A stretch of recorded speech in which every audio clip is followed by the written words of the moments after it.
അയ്യോ ഇന്നുള്ളത് റിയക്കോല. റിയാസേ അമ്മക്ക് നടുവേന കൂടി. ഞാൻ ചൂട് പിടിച്ചു കൊടുത്തോണ്ടിരിക്കുകയാണ്. ഇപ്പൊ വരാട്ടാ. ആ ശേ അമ്മ എൻ്റെ ചൂടാറിപ്പോയല്ല.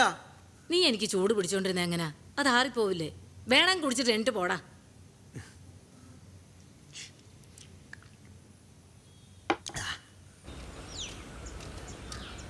ജാണോ ഈ വിവേകിത എവിടെ പോയി കിടക്കാണ്? Cycle ready ആണോടാ? സൈക്കിളൊക്കെ റെഡിയാ. പക്ഷേ എന്താണ് ഒരു പക്ഷേ? സൈക്കിളാ ഇപ്പൊ തന്നെ വൈകി പണിക്ക് പോളാ. ചേട്ടാ നമുക്കൊരു ചായ കുടിച്ചാലോ? സൈക്കിൾ ഞാനൊന്ന് ടെസ്റ്റ് ഡ്രൈവിന് വിട്ടിരിക്കാം, കുഴപ്പമുണ്ടോ? എടാ റിയാസ് നിന്നോട് ഞാൻ പറഞ്ഞല്ലേ രാവിലെ തന്നെ തരണോന്ന്. എടാ പണിക്ക് കയറാൻ സമയമായിന്ന്.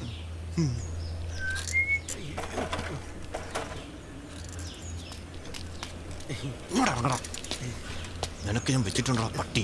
എടാ അമ്മക്ക് നടുവേനായിരുന്നു. എടാ ടയറിൽ ഒട്ടും കാറ്റുണ്ടായിരുന്നില്ല. പിന്നെ ഞാൻ ഈ ഗട്ടറി കൂടിയൊക്കെ ഓടിച്ചപ്പോൾ ഇതിൻ്റെ ടയറും റിമ്മും ട്യൂബും ഒക്കെ പോയിട്ടുണ്ട്.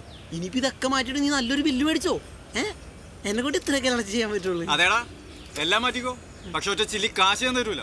വൈകിട്ട് വന്നിട്ട് ബാക്കി. ഇപ്പൊ ഞാൻ പോണ്. അല്ലെങ്കിൽ നീയൊക്കെ കാരണം എന്റെ പണിയും പോവും. അയക്കെന്താ പണി? ഇറച്ചി വേട്ടാ. അയ്യോ എന്താടാ അയാൾക്ക് സൈക്കിൾ വേണ്ടേ? നീ വീലിന്റെ കോലം കണ്ട കണ്ണിച്ചോര ഉള്ളവരത്തിനാണെങ്കിൽ ഈ സൈക്കിളും ചവിട്ടിക്കൊണ്ട് വരുമോ? അതെങ്ങനെ? ഇന്ന് കൈനീട്ടം തന്ന മാനേജർ തെണ്ടിയാ. അവനെന്നും ഏതോ കൃഷ്ണനെ കൊണ്ട് ബൈക്കിൽ വെള്ളച്ചാട്ടം കാണിക്കാൻ പോകുന്നുണ്ട്. അവൻ്റെ ഒരു പണി കൊടുക്കണോട്ടാ. സഹിക്കാൻ പറ്റണല്ല. കണ്ണി കണ്ട വാരത്തന്മാരൊക്കെ നമ്മുടെ മുന്നിൽ കിടന്നാ വിലസണത്.